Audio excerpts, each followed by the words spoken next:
The Three Little Pigs.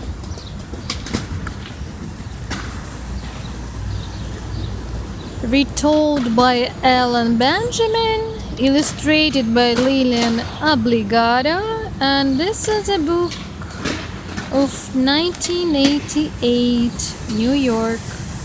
Quite an old one.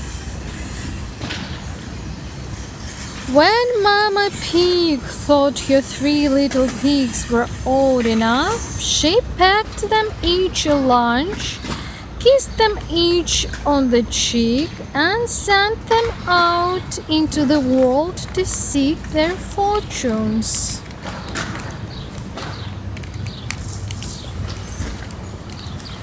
Off they went together, each with a bright kerchief for a knapsack.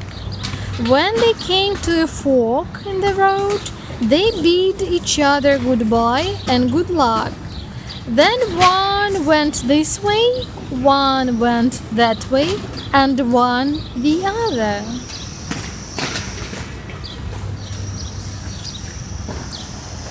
Soon the first little pig met a man carrying a great bundle of straw.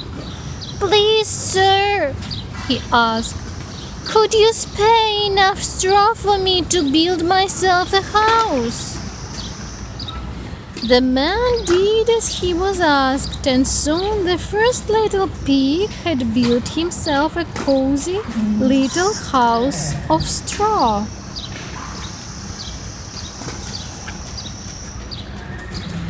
Before long, a hungry wolf knocked at the door of the little straw house. Little pig, let me come in," he called. "No, not by the hair of my chinny chin," answered the first little pig. "Then I'll huff and I'll puff and I'll blow your house in," said the wolf.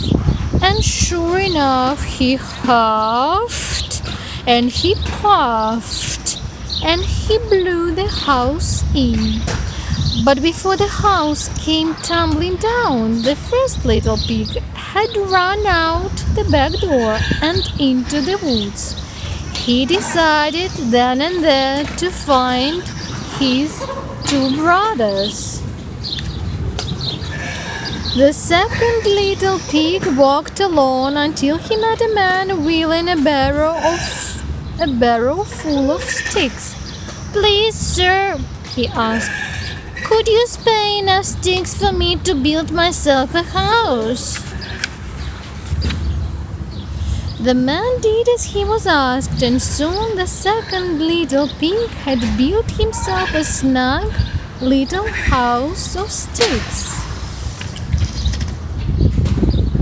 Before long, the wolf was at his door, and he was still hungry.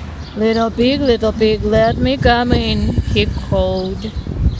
"No, not by the hair of my chinny chin," answered the second little pig. "Then I'll huff and I'll puff and I'll blow your house in," said the wolf. And sure enough, he huffed and he puffed and he blew the house in. But before the house came clattering down, the second little pig had climbed out the back window and run into the woods. He decided then and there to find his two brothers. After the third little pig had walked for a while, he met a man pulling a cart heaped with bricks. "Please, sir," he asked, "could you spare enough bricks for me to build myself a house?" The man did as he was asked, and soon the third little pig had built himself a solid little house of brick. After a while, his two brothers and his mother found their way to his new little brick house, and they all decided to live together once more. One morning, Mama Pig decided to make vegetable soup for lunch. She filled the big iron kettle that hung in the fireplace with water fresh vegetables from the garden and lit a fire under it. Just as she placed the lid on the kettle, there was a knock at the door. It was the wolf, of course, and he was hungrier than ever. Little pig, let me come in, he called. No, not by the hair of my chinny chin, answered the third little pig. Then I'll huff and I'll puff and I'll blow your house in, said the wolf. And sure enough, he huffed and he puffed and he huffed and he puffed and he huffed and he puffed, but he couldn't blow in the solid little brick house. After the wolf had a chance to catch his breath, he knocked at the door once more. If you won't open this door, I'll climb down your chimney and then you'll all be sorry for the trouble you've caused me.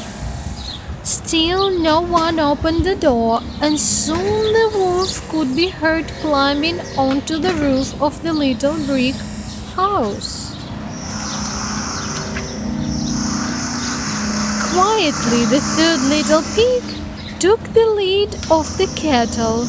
Then swoosh down the chimney came the wolf and splash into the kettle he went.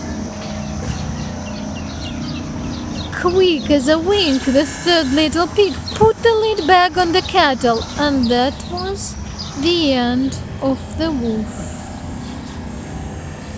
To celebrate the occasion, Mama Pig took a crusty rutabaga pie from the cupboard. Everyone had a great big slice and washed it down with fresh cold apple cider. And that's the end of our story and the end of our book.